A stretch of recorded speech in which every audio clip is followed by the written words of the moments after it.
So I'm going to talk to you about demystifying vitreoretinal surgery in extreme cases of trauma. No financial disclosure. So before we start, it is important. I would like to stress that it is important that you follow the standardized classification of ocular trauma terminology, because it does help. These trauma cases are very irregular and they can be present in a very haphazard manner. And if you use this classification, it will help you in comparing the outcome in various cases, and also compare outcomes with your colleagues. So I will not go into the details because that is again a different thing. So before we even do a primary repair in these extreme trauma cases, it is important to assess the vital signs. And if the patient shows unstable vital signs or impaired mental status or other non-ocular very serious grievous injuries, then those must be tackled first, and you should refer the patient to the appropriate center. If otherwise the patient is okay, you can examine the eye and look for the globe rupture on the slit lamp or an external torchlight examination. If it is still uncertain, you can use the imaging such as CT scan or ultrasonography. And if there is globe rupture, then surgery has to be done. If there is uncertainty, then in that case you can take a call whether an exploratory surgery has to be done in case there is a very strong suspicion of globe rupture. Almost all patients require a second surgery in terms of vitrectomy, but what is the time of this vitrectomy? So should it be done at the time of primary repair? This is a very nagging question everybody has. So the pros of doing the repair at the vitrectomy at the time of primary repair is that there is no fibrovascular proliferation and there is less chance of infection. But however, it is more difficult to do vitrectomy at that stage because there is poor visualization. The tissues are very edematous and inflamed and they're very difficult to handle. You may end up with more iatrogenic damage, and more often there is inability to assess the damage fully. So this is a situation where you see immediately after the trauma, you see the posterior segment very, a lot of echos inside, and it's very difficult to do anything there. However, if you wait for about 10 days, 10 to 15 days, you will see that most of the situation becomes normalized. The blood may clear and the choroidal detachment also may subside, and in fact it becomes a better situation which can be handled in a more controlled fashion. So waiting is important. Another problem is that fibrovascular proliferation, which is very common in traumatized eyes. This is because of the scleral laceration which has got vitreous incarceration, and in the presence of blood, lens or lens material or inflammation, there is a higher chance of fibrovascular proliferation, and this can lead to either a focal touch RD or a complete RD, or it can also have a cyclitic membrane. So the timing for vitrectomy is divided into three stages: early, late, and delayed. Early vitrectomy, which is done within 72 hours, is basically for endophthalmitis and for toxic intraocular foreign bodies, or sometimes in retinal detachment. But more often the vitrectomy is done in a late stage, where it is about 3 to 14 days later after the trauma. That is for retinal detachment or lens or vitreous injury, severe vitreous hemorrhage, double perforating injury, or any intraocular foreign body. Some situations do not warrant vitrectomy very early, and it can be delayed to even 3 weeks or even beyond. So these cases are where there is a pupillary membrane, dislocated lens, ghost tail glaucoma, RD with PVR, macular pucker, or simply vitreous opacities. So thorough preoperative evaluation is necessary in these cases. Must check for perception of light, take proper consent, evaluate associated injuries, evaluate the anterior segment, and see whether you require to do any combined surgery such as cataract surgery or penetrating keratoplasty or SF-IOL, etc. And then go to the posterior segment assessment. This might be often difficult in trauma, and imaging is very important in trauma cases. So imaging can help you ascertain the retinal status, to look for any posterior globe rupture, to look at the vitreoretinal relationship, presence of intraocular foreign body, a dislocated lens or IOL, and choroidal detachment. So this thorough preoperative evaluation will help you in planning of the surgery, to getting your instruments ready, and most importantly it helps you in prognostication. So if you see such extreme cases where there is trauma with RD with posterior closed funnel, or very compound fractures of the skull, or a foreign body which is sitting right at the macula, then it is easy, you can tell the prognosis in such patient that it is going to be very difficult, so the patients are prepared. So a few general principles about surgery in tackling these extreme cases of trauma. So often the cornea might be very much damaged like that, but you will see a good fundus through some clear area. So don't hesitate in doing surgery in such cases. Most important is to have a waterproof wound before you start your vitrectomy. So check the wound which is there, and if it requires a resuturing, then don't hesitate to resuture. So here you can see after removing the incarcerated iris, there is actually a gap in the wound, and this will give a leaking globe. So it might not, your vitrectomy might not be easy. So better to do resuturing of the wound before you start your vitrectomy. Sclerotomy planning is the most important, and you need to see the site of sclerotomy, how many sclerotomies you want to give. The sclerotomy should be at a safe distance away from the trauma, the wound, and also it should have an easy access to the posterior area. The infusion cannula should be not at the highest choroidal elevation, it should be away from that.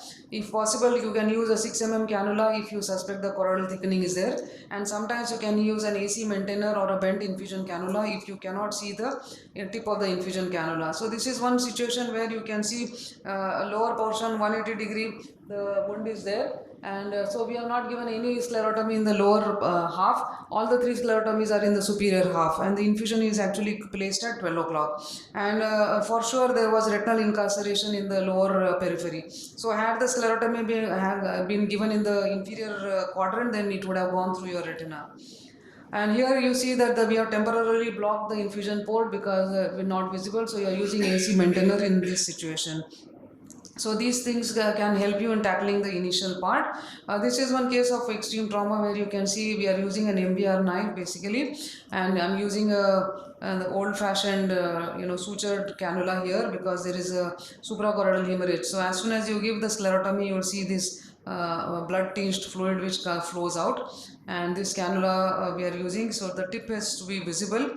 So I am pushing this tip inside to see whether it is visible. So only when it is visible you start the infusion cannula, then you go ahead with the vitrectomy, and you can see this situation inside. It is so bad that it is completely filled with the membranes and blood, and it is very difficult to even identify which is retina and which is membrane.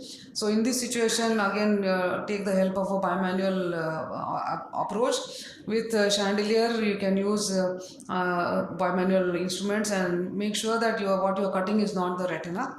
And so this is I will show you. Okay, so this is the situation after struggling for 2 hours and removing the membranes. You can see some amount of retina which is now settled with LPFC and then silicone oil, etc. Detachment of posterior hyaloid is again very important. It can be very difficult in situation where there is posterior globe rupture, or there is already fibrous proliferation, or in young children. But it is important because that will that will determine the success of your surgery.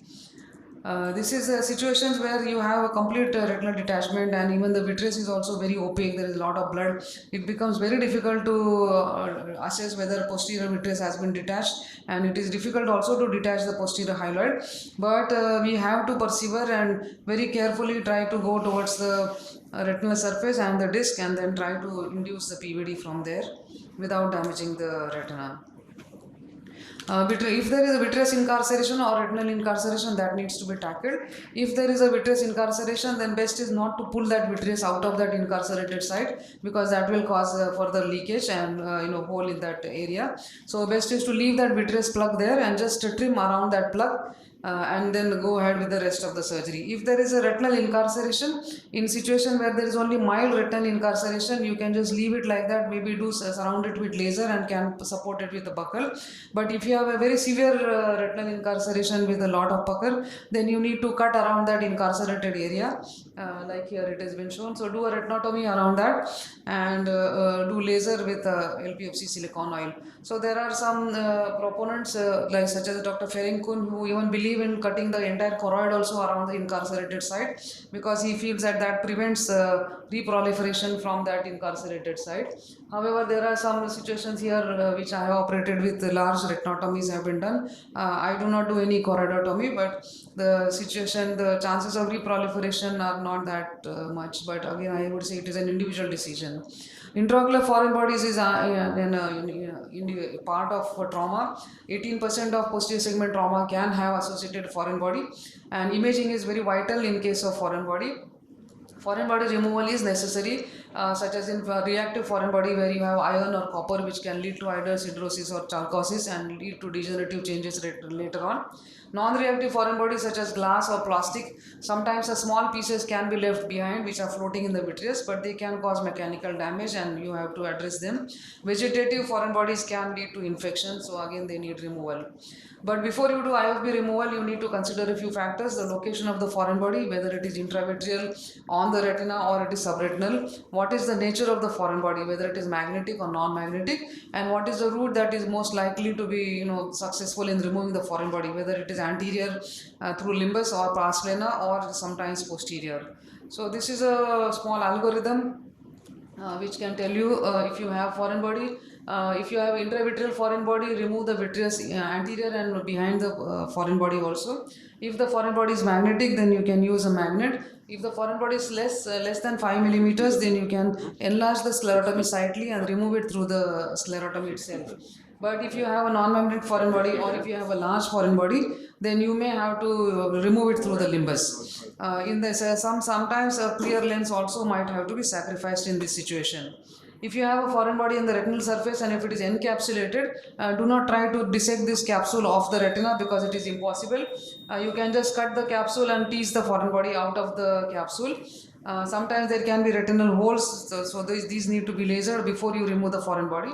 And if you have a foreign body in the ocular coats, then sometimes it is easier to go posteriorly behind the globe through the external approach and remove the foreign body and then put a buckle there. So these are two cases of extreme trauma. Here you see a large bullet which is being removed from the eye, and we have done a complete penetrating keratoplasty for that reason.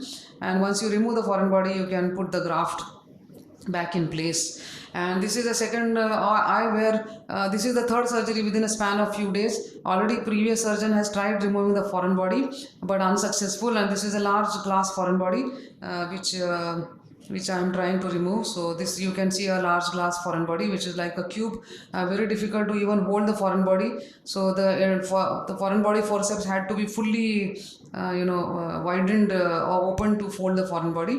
So once the foreign body is held, bring it anteriorly. I am cutting these sutures which are already there and go through the limbus, and with visco cover try to remove the foreign body through the limbus. So I will go ahead. Suprachoroidal hemorrhage can be associated with extreme trauma. This requires again consideration for removal. Massive suprachoroidal, but however you have to wait for about 2 weeks for the liquefaction to occur, and after 2 weeks you can plan for a suprachoroidal drainage, and associated retinal detachment needs to be tackled with further vitrectomy. Systemic steroids are often helpful in controlling inflammation in this situation. Post-trauma endophthalmitis is actually not it's an entire session, entire talk altogether. But incidence of endophthalmitis is high in trauma, especially with vegetative trauma. And traumatic endophthalmitis actually forms nearly 30% of all infectious endophthalmitis. Risk factors for endophthalmitis are delayed primary repair more than 24 hours, presence of foreign body, and presence of ruptured lens. A note about eyes which have got no light perception. So often you come across a situation where there is no light perception. Before you do anything for these eyes, you must rule out three things: optic nerve aversion, optic nerve transection, and profound loss of intraocular contents has to be ruled out. If these three things are there, then do not touch these eyes. There is no chance of any recovery. However, sometimes a no PL status can be there in a situation where there are children involved, or where the patient has an impaired cognitive state, or sometimes in dense hyphema or dense vitreous hemorrhage, dense suprachoroidal hemorrhage or RD, sometimes the patient may report no PL. In these situations, you can do surgery for these patients. And there is a report here by this Nilakshi Bhagat et al. Where they have done surgery for 73 NPL eyes, and they have shown about 15% of patients recovered some amount of vision. So however, this needs to be very carefully considered. So the take home message is that often there is the trauma, extreme trauma is less than ideal situation, and there are many challenges in tackling these eyes, and you have to improvise, and you have to always be ready with a plan B. You should expect the worst and always try to save the globe. The wound repair should be attempted even if they are badly disfigured globes. Do not do evisceration or enucleation at the first instant. Try to save the globe as much as possible. Best time to intervene for retinal surgery is about 10 to 15 days after the trauma, and there can be varied outcomes, but some useful vision can be salvaged. And thank you, and I would like to remind you about this Retina Summit, which is in Chennai by Shankar Netralaya. Thank you. Thank you. Beautiful talk. Anything tips about using TPK or ultrasound or endoscopic for these trauma cases? Any tips on those? So in the cases, sometimes you do a combined surgery with keratoplasty.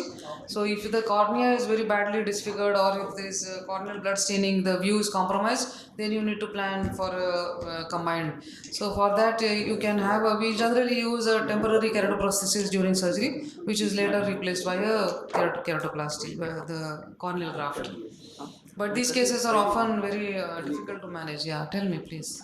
Ma'am, I had a patient who had a trauma with some iron particle and came after 3 hours of the trauma, and the cornea was clear. It was kind of self-seed, the AC was maintained. I could see it went through the lens, through the posterior capsule was ruptured, and it was on the retina.